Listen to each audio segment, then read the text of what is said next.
Sepanjang 2 tahun 9 bulan ni, setelah saya menjadi wakil rakyat ni, saya terus turun ke kawasan-kawasan, kampung-kampung, desa-desa dan setiap lokaliti taman-taman perumahan. Saya sentiasa tanyakan kepada rakyat kawasan apakah masalah di setempat. Kita panggil kuil-kuil kita sembahyang pun dia datang juga. Datang dia ikut semua kawan-kawan semua.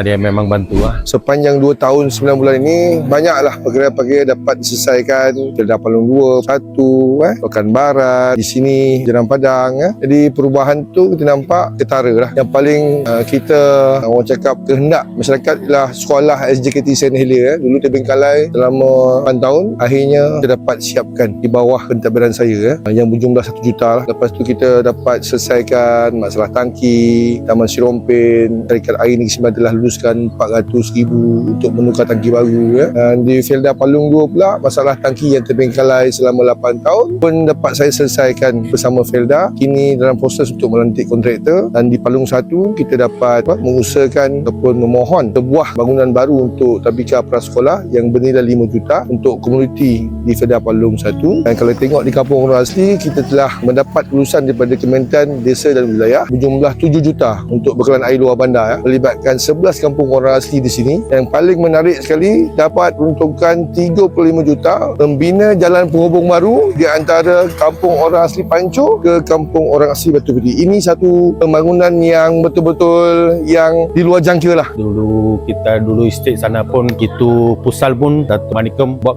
kasih tu lah. Pusal kita mesej Bukit Belah. Lagi tu tower itu telefonnya pun BN juga semua buat semua kasih buat juga.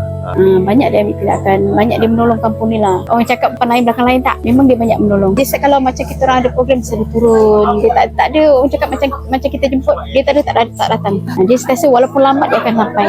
Saya dah lama duduk kat sini.